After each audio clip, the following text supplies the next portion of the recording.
Welcome to The Favorites, the podcast. We are part of the Volume Podcast Network. I am Chad Millman of the Action Network. Today, I'm joined, as always, by my co-host, my companion, my compadre, my BFF professional bettor, Simon Hunter. Hello, Simon.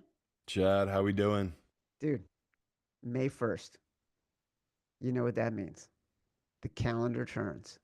The marquee event on the betting calendar in May is the Kentucky Derby, which is this Saturday at Churchill Downs in Louisville, Kentucky, the 151st running of the Roses, the greatest 2 minutes in sports, an American gambling event like none other. Here to help all of us bet and profit on all the festivities in Louisville, because it's not just about the Derby, is our Action Network horse racing contributor, one of the very best handicappers in the business, Chicago's finest. We do nothing if not promote anybody from the great city of Chicago, Mr. Mike Conti. How are you, buddy? I'm great. Thanks for having me, guys. Super excited. One of my favorite weekends of the year. Listen, before we get deep into Mike and all his handicapping knowledge, quick announcement. I want everyone, this is big. This is very big. This is brand new. Everyone listening to the show needs to go subscribe to @Real Chad Millman on YouTube. That's right. I'm launching a YouTube channel.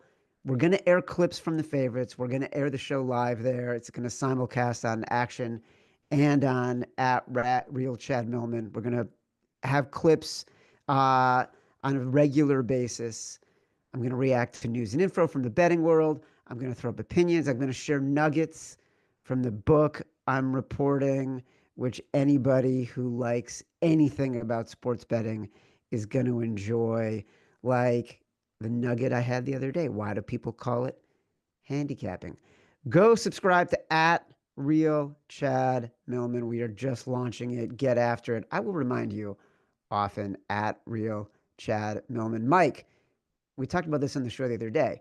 Do you know why it's called handicapping? When you just said that, Chad, I was thinking about it, and much to my mother's dismay, I could read a horse racing program before I could read a book. I actually don't know why it's called handicapping, though. It's called handicapping because the guy who ran the Jockey Club in London in, I think, the late 1700s or 1800s, in order to make the races more interesting and get more action from bettors, he would add weights to the horses that were the fastest to handicap them. And so they continue to call it handicapping throughout the history of all of sports betting. Isn't that cool? I love that. I had no idea. That's It's a amazing. great little nugget, right? That's Listen, amazing. Mike, you can get stuff like that at Real Chad Millman on YouTube. So I hope you'll go subscribe. Can you I'm explain to subscribed. people? You just said you knew how to read basically the daily racing form before you could read anything else.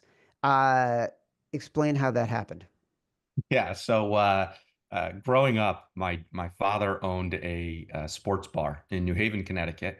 And lo and behold, there was this is back in the day when you had to call in your bets, and there was a phone booth in the corner of the bar, and that phone booth was reserved to go make your bets. And so every Saturday morning, we'd open up the bar, and we'd sit there with the daily racing form and learned how to read the papers from all of the cast of characters that were at the bar at 8 a.m. on a Saturday morning.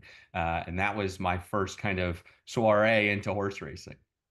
God, that's amazing. You know, it's great. I love that it was New Haven, which is about 45 minutes from where I am in West Hartford, Connecticut. But since we're on the subject, the daily racing form was like the key driver of the modern way sports betting happens in the country, because the entire thing was about the dissemination of information, and it was owned, and there were literal wars. There were wars over the control of this information gangster wars. Simon, you're shaking your head like you've either heard this or you're excited about it, of people getting killed because to control what was basically the wire services that communicated who was winning and losing horse racing bets throughout the country. Mike, do you know this story? I actually did not know that story either. Simon, do you know this story? I've heard about it just from, yeah, like what you're talking about, old guys telling stories about horse racing. Yeah, so like the Annenberg media fortune, Annenberg, which I think endows the USC Journalism School. It's a massive philanthropic organization in Philadelphia, Simon, because the Annenberg family owned the Philadelphia Inquirer. The guy made his money as a circulation director for William Randolph Hearst, and That's he was crazy. running newspapers in Chicago, in Milwaukee, Matt Mitchell in Milwaukee. And this was literally like bloody, bloody business. People were being killed to own street corners where they could distribute newspapers because it was so much money. Annenberg was really good at this. Hearst loved him. He made a lot of money and then he bought the Daily Racing Form. And the Daily Racing Form became his primary driver of income as he grew a massive, massive media empire. And he had the Daily Racing Form for 20 years, and this became the primary way through the telegraph that a lot of information was distributed for sports bettors. It's a phenomenal story, and everyone's going to get to read about it in my book when it comes out in August of 2027. And now you get to see this clip on at Real Chad Millman. God, on YouTube. I did that all off the top of my head. It just happened. Chad, I All feel right. like all you're doing right now is figuring out that America is literally built on guys with sports betting and a lot of killing. All these businesses in America, you're finding out, are like, oh yeah, this guy won it by sports betting. This guy won it by horse racing. It's like, what are you uncovering right now? It seems pretty incredible. It's pretty incredible, Simon, how many businesses that we know of today as being legit businesses started as completely illegitimate businesses with deep, deep roots in criminal activity that over time evolved. And we can look at it right now. Look at sports betting, look at a lot of the drug trade, like in every single capacity, some of these things over time. By the way, alcohol distribution in the 20s, then became something that was legit and legal, like all these things. So much of what powers the domestic economy started as stuff that was very, very illicit. But what's not illicit is trying to win money on the Kentucky Derby. Mike, the Derby is a different race. For people who don't know, explain how it's different than regular stakes races, than the other Triple Crown races. Give people the differences. Yeah. So first and foremost, a horse can only run in the Kentucky Derby one time in his or her life. It is only for 3-year-old horses. I say his or hers. Most of the time, it is for 3-year-old colts, male horses. That's not to exclude the fillies, the females. They can run. It is always the first Saturday in May. Most of the time, it's the deepest field. So there are 20 horses in every year's Kentucky Derby. Most of the time, these horses at most have run against 10, 12 other horses. So they get one chance at this. You get one chance. It's the deepest field that they're going to run in. And up to this point in their careers, this is the longest race at 1.25 miles that these horses have ever run. Is it harder for these horses? Absolutely. I think for a number of reasons. One, you talk about the crowd noise, right? Horses definitely react to the noise. And when you think about, how packed the stands are and how packed Churchill Downs is, the infield and the grandstands, there's a lot of noise for these horses. There's a lot going on. Again, it is a 20-horse field. A couple of years ago, they actually just created a new starting gate for the Kentucky Derby so that the one hole wasn't at such a disadvantage starting on the turn. But with that, now the starting gates are a little bit tighter. So now you've got a deeper field, a tighter starting gate, all of the noise going 1.25 miles. And these young 3-year-old horses. For those that don't know, horses cannot start racing until they're 2, and most of them start racing, midsummer of their 2-year-old year. So you're talking about horses that have less than a year of total experience ever racing that are now coming into the biggest race of their lives. Yeah, whenever I watch the Derby and you see them packing the horses into the gates, I always feel the worst for the horses that have to be in there early. Because even though it takes maybe 2 minutes total to get 20 horses into the gate, these are really young horses. And the horses in the number one position and the number two position versus if it goes all the way out to 20, they're in there for a long time. And it seems like it starts to stress the animal a little bit. Like that in itself seems like a disadvantage. Without a doubt, and it's a very interesting thing is like and you have to give the assistant starters, so those are the guys who are loading the horses and then they're standing in the starting gate with the horses. Their job is to help keep those horses calm. Obviously the jockey, is on board, and that's part of the jock's job, but an overlooked aspect of this is the assistant starter helping these horses to stay calm while they load before they open the gates. When you watch this, uh, do you get a sense even from that moment, like if you've got a bet that is going to crash as as soon as the gates open, just by how the horses are reacting to being put in the starting gate? Without a doubt. I mean, there's a couple of things you look at, right? Like, how are the horses acting in the starting gate? Are they relaxed, or, are they tossing their head around? The worst thing, obviously, is if they have to back a horse out, because that's only going to delay the start even further. And then once, those starting gates open, there's a huge roar from the crowd. And you're talking about 20 horses all sprinting right to that first turn. There are horses, especially the speed horses, that the race is won or lost in the first few jumps for them, depending upon how well they break. Yeah, you just said this is such a huge field of 20 horses. Like, what jumps out to you as horses you're just right away getting out of there? You don't even want to bet out of this field right now. Yeah. So, in terms of horses that I'm tossing, the first horse is the number 13 Publisher. He's a maiden. And for those unfamiliar, a maiden means that they've never won a race. So it is so unique that we have a maiden in the Kentucky Derby. In recent memory, I can't remember another maiden that ran in the Kentucky Derby. So first and foremost, I'll be tossing the number 13 Publisher. I'm also tossing the number 11 Flying Mohawk, the number 12 East Avenue, who appears to be the pace of the race and the fastest early horse. I don't think that he's going to be able to last. The number 20 Owen Almighty, the trainer actually didn't want to run in this race, but obviously every owner's dream is to get their horse to the Kentucky Derby. So the owners of number 20 Owen Almighty are the ones who really pushed for this race. Because of that, if the trainer doesn't want to really be in the race, I don't really want that horse on my ticket. Number 15 Render Judgment. The cool story to number 15 Render Judgment is he is Toby Keith, rest in peace. He owns a stable of horses and did own a stable of horses that's still in his name. Render Judgment is one of Toby Keith's, the first runner for Toby in the Derby. But I am tossing that horse. The number 1 Citizen Bull is another horse that I will be tossing. And then there are 2 Japanese horses in this race, one of whom I like. The other one I'm tossing. The one that I'm tossing is number 6, Admire Daytona.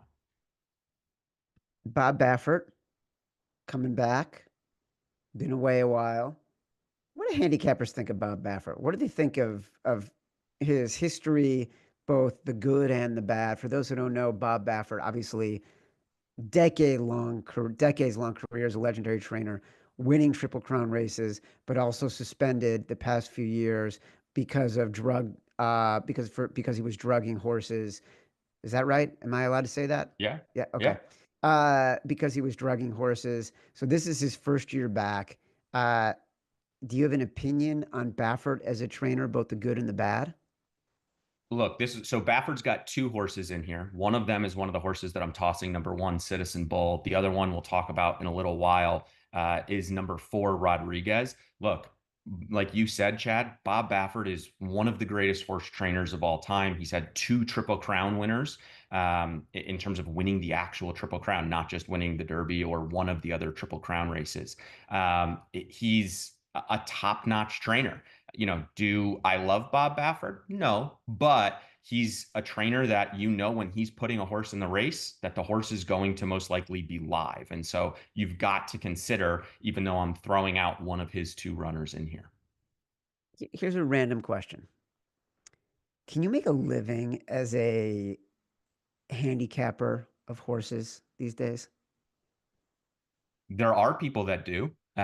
You know, for me, it's much more of the fun and the hobby of it. But there are definitely people that make a living handicapping the horses, right? And these weekends are the best weekends because you mentioned before, Chad, you know, graded stakes races are the premier races of horse racing. And there are three graded stakes races: grade ones, which is the highest level, grade two, and grade three. Those are your top tier races. And that's where, in my opinion, you get horses that most likely are going to run to their form. You can draw a better opinion of it, you know, but on any given Thursday afternoon when they're running a claiming $5,000 race, meaning that if any of us showed up to the track with $5,000, we could buy the horse out of that race. Those races obviously much harder to handicap, but there are guys and gals that do make a living handicapping the horses. Uh, Journalism, sovereignty. It sounds like this is a theme, like we're turning this into a politics podcast about the state of the country. It's actually the name of two of the horses that have the shortest odds currently as we head to post coming out of Whisper Wednesday. Sandman. Uh, do you have an opinion on any of these horses and their chances to win the Derby, or do you think they're overpriced and you're going to stay away? Yeah, so I'll start with the last one that you mentioned, Sandman. A couple of months ago, he was atop my selections for the Derby. The interesting thing with Sandman, a couple of things. One, he's a closer, meaning that he's going to do his best running late. He's not going to be involved in the early stages of this race. So if you bet Sandman and he's towards the back, that's actually where you want him to be. You're hoping for a fast, hot pace up front so that he has something to run into. The challenge, as we talked about, is in a 20 horse field, that means he's going to need to work out a trip. Not always the easiest thing to do, but I do see him, you know, flying late and being in the mix. The other interesting note on Sandman is he's breaking from the 17 post. The 17 post is the only post that has never won in the Kentucky Derby. So there's a little bit of a curse and a jinx to the 17 post. So just something interesting there. Journalism, you mentioned, he is the morning line favorite. He is, you know, from all aspects, he looks to be the best horse in this field. Am I going to allow him to beat me? No. But what I will say is that in his last three starts, he's only beaten a combined 12 horses. His last three starts, they were 5 horse fields. Yes, he won all three of those races. He's going to need to beat 19 others come Saturday at post time. And so, you know, I don't know as though that I love that for him. And he found himself in some traffic trouble in a 5 horse race. Imagine what it's going to be in a 20 horse field. But again, I do feel as though that he's the most talented horse on paper and visually, and all signs are saying, you know, he's training extremely well and he's ready to fire. But you don't have a top jockey trainer combination for journalism with trainer Mike McCarthy and jockey Umberto Rispoli. Simon, before you jump in, I have a quick question. What do you mean uh, you're not going to allow journalism to beat you? Yeah. So what I mean by that is, in the way that I structure my bets is that I will be including journalism in all of my bets. There's nothing worse than when you handicap a race and you handicap it pretty accurately and you're like, well, this is the best horse in the race. I'm going to look elsewhere to try to increase the value for myself in the race, but I don't want that horse that I genuinely believe to be the most talented, best horse in the field to beat me, to ruin my bets, right? To blow my bets up. So I will be including him in everything that I'm doing. Chad, just wanted to make sure. I just want to understand.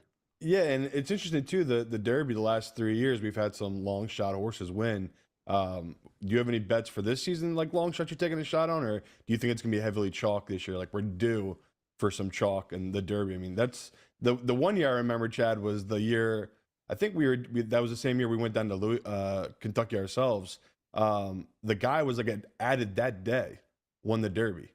I mean, that was Yeah. like the craziest one ever. Where That's I knew right. some Oh, geez, pros that's right. hit that at like 120 to one, bet it down to, I think, what did it close at? Mike, do you remember? Was it 70 to one 80 or to 1. 80 80 to to one? 1. Yeah, Yeah, so Rich they Strike. hit it. The books couldn't believe it. They moved it. They still kept hitting it. Guy won it. So I would love if you have any long shots this year. Yeah. So, and to your point, Simon, I mean, the last 4 years, we had Mandaloon in 2021 at 26 to 1. We had Rich Strike in 2022 at 80 to 1. We had Mage in 23 at 15 to 1. And last year we had Mystic Dan at 18 to 1. Interestingly enough, my top choice in this year's Kentucky Derby is the number 7 Luxor Cafe, who is 15 to 1. So, trying to continue with that trend. Before the last 4 years, I believe it was like 8 straight years that we had the favorite win. So, it's either been favorite or pretty heavy long shot. And the thing is, in a 20 horse field, even a favorite, typically you're going to get 3, 4 to 1. And in typical sports betting, you look at 3 or 4 to 1 and we salivate, right? In horse racing, you look at 3 or 4 to 1 and you're like, that's okay. Because of the field sizes and what we've got going. So yeah, but to your point, Simon, the number 7 Luxor Cafe, he is coming over from Japan. And so he has run in some pretty high quality races over in Japan. He's run against deeper fields, 10, 12, 16 horse fields, and he's been able to win. He also, the father or the sire of Luxor Cafe is American Pharoah, who back in 2015 won the Kentucky Derby, went on to win the Preakness, and then won the Belmont to break the Triple Crown streak. So he's bred to get the distance. And so he's the horse that I'll be using on top. And then in terms of some other long shots to consider, the number 3 Final Gambit is a price that I really like. He's another one of these horses, like we talked about Sandman. Final Gambit is going to do his best running late. So he is going to be far back early. So when you see him far back early, don't mail it in. Know that he's going to be coming late, which is really exciting. We talked about Bob Baffert before. He's got the number 4 Rodriguez at 12 to 1. Rodriguez ran in a race called the Wood Memorial about a month ago now, and won that race fairly easily. He had a pretty easy early pace and ended up opening up in the lane on those horses and didn't really appear to be asked. So those are the 3 horses that interest me the most at longer odds. Hold on a second. Luxor Cafe is the child of American Pharoah.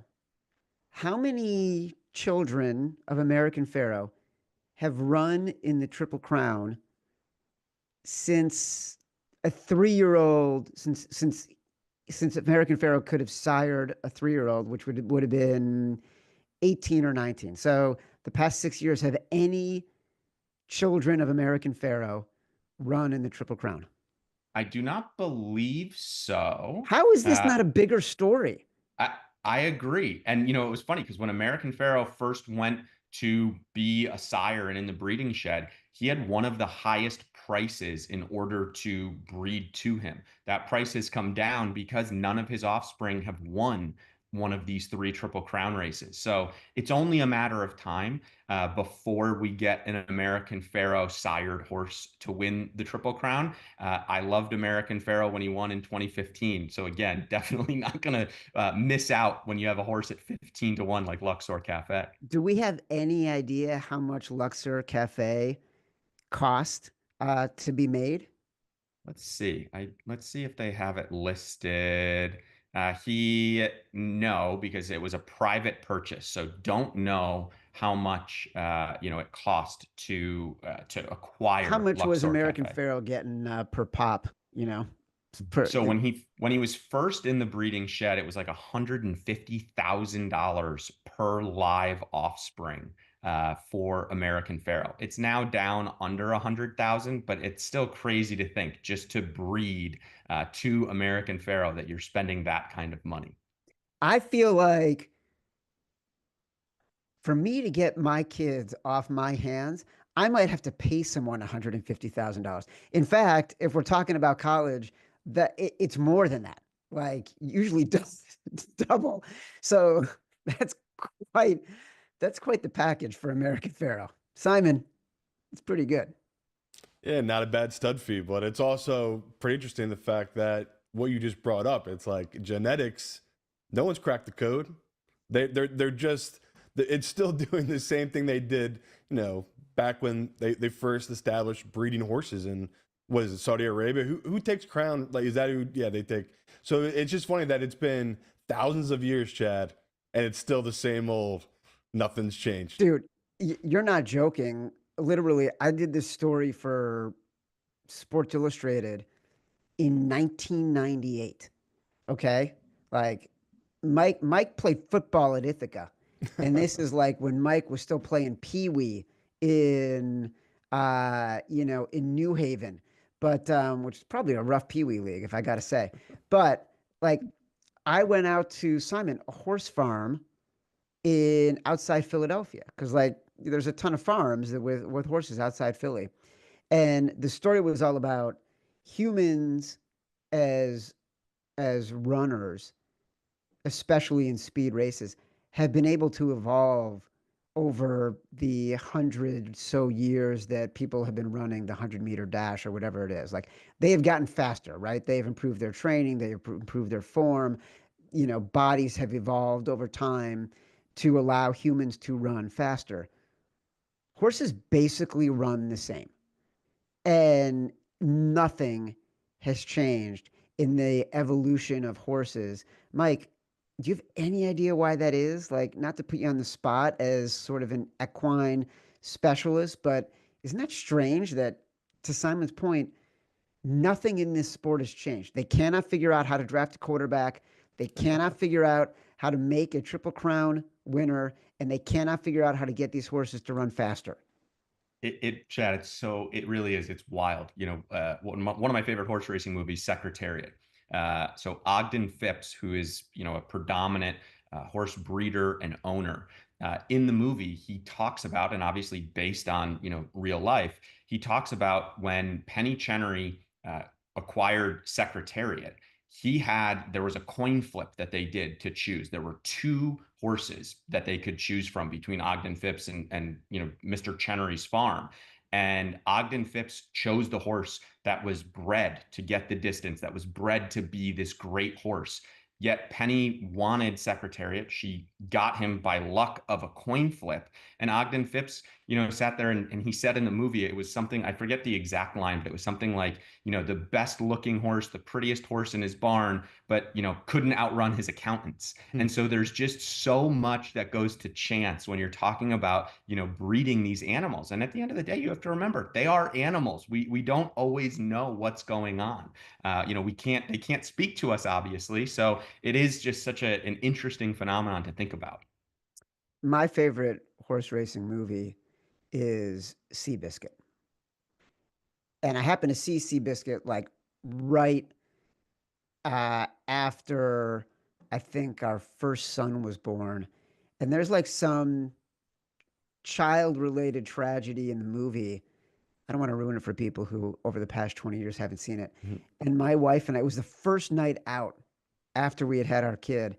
And I remember my wife and I are in the theater full bawling, like in the movie because of what happens to the kid in the movie. And we are just in agony. And we're like, I can't believe this is our first night out. But Seabiscuit, brilliant book.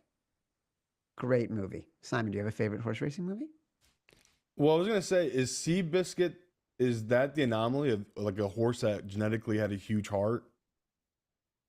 Isn't that that was Secretariat? Oh, Secretariat. So isn't that what you're speaking about, Chad? Where it's like we've had one, Yeah. like that we know about. One genetic freak. Freak, yeah. Simon, you and I are the secretariats of sports betting podcasting. All right, so you've given us long shots. We've gone through the current shortest odds, reminder to everybody, this is all parimutuel. It can all change. These odds are constantly changing.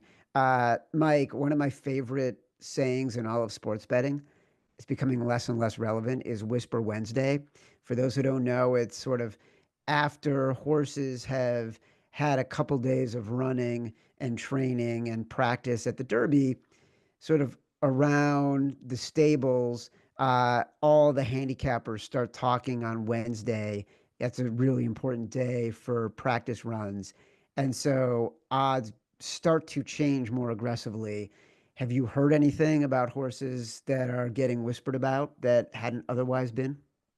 I mean, obviously journalism, right? Everybody has said that they love this horse. He's looked really good. The other interesting horse is Burnham Square, the number 9. He's a horse who is gelded, which means that he can no longer have offspring.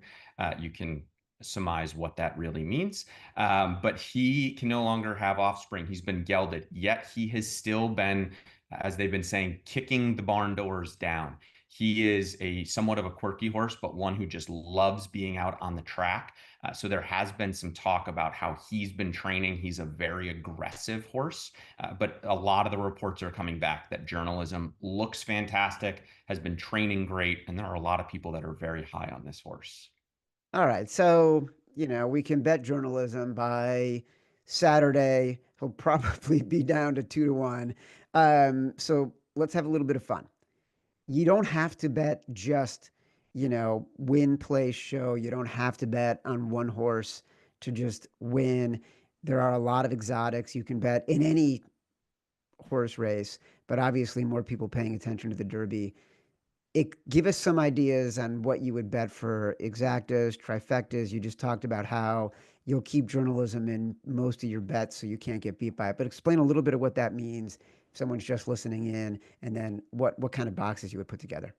Yeah. So an exacta is betting on the top 2 finishers, so first and second place. In terms of normal sports betting, it's almost like a parlay within one game, if you will. It's a same game parlay, if you will.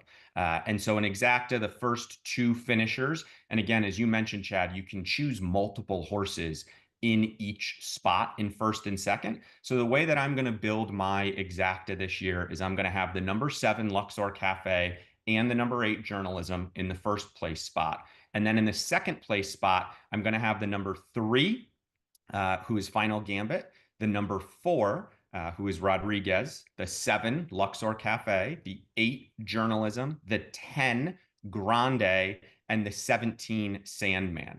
If you make that as a $1 bet, it's only going to cost you $10. The average Derby exacta payout is in the multiple hundreds of dollars. So you're investing $10 to, ideally get 10, 20, 30 to 1 odds on that bet. What about trifectas? Yeah, so trifecta, similar to an exacta, top 3 finishers.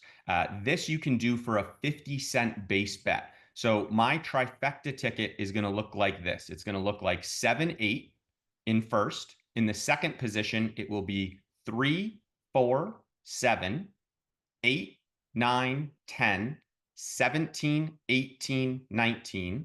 And then in the third position, just going to repeat that second position. 3, 4, 7, 8, 9, 10, 17, 18, 19. Sounds like a lot, but for 50 cents, it's a $56 bet. The average Derby trifecta pays over $2,200. So you're talking about a $56 bet where you're going to get about 20 to 1 on your bet. Oh my God, we are so in. Simon is punching that in as we speak because who doesn't like a big payout? We are in a big payout fever here in the United States. We love betting a little and getting a lot. We like winning the lottery. We're going to do it. Am I right, Simon? Have you ever hit one of them at the track, Chad? I've honestly only ever hit it at a dog park. I've never hit it. I've hit it at a dog track. I've never hit it at a horse track. I've never hit it anywhere. No? No. Oh man, it's the high of highs. It's the best. Hey Simon, did you know that Mike Conti, I just mentioned he played football at Ithaca.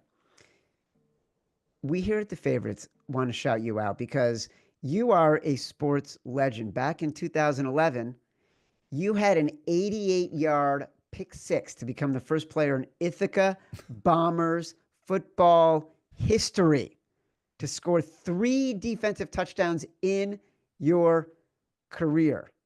I know Matt Mitchell wants me to say that on behalf of all upstate New York scumbags like himself, congrats on your status as a regional legend. For that alone, anything you sire is worth $150,000. Well, thank you guys. It was a fun 4 years at Ithaca, and was lucky to have some opportunities to see the end zone from the defensive side of the ball. Fantastic. When you Listen, get if in, you're when you looking go for to Ithaca, even do they make more, you watch Road Trip the movie to get into Ithaca? Is that part of the? Is that part of it? You know it. You know it. You've got to become accustomed to road trip and what's going on. Gotta. wait, was Road Trip Amy Smart? Yeah, I think she was the girl in it. Yeah. Yeah. Yeah. Yeah, I had a huge crush on her back then. Yeah, Who famous didn't? videotape scene with her. Great call, Chad. It's impossible not to have a crush on Amy Smart, no matter how old you are, once you've seen Road Trip.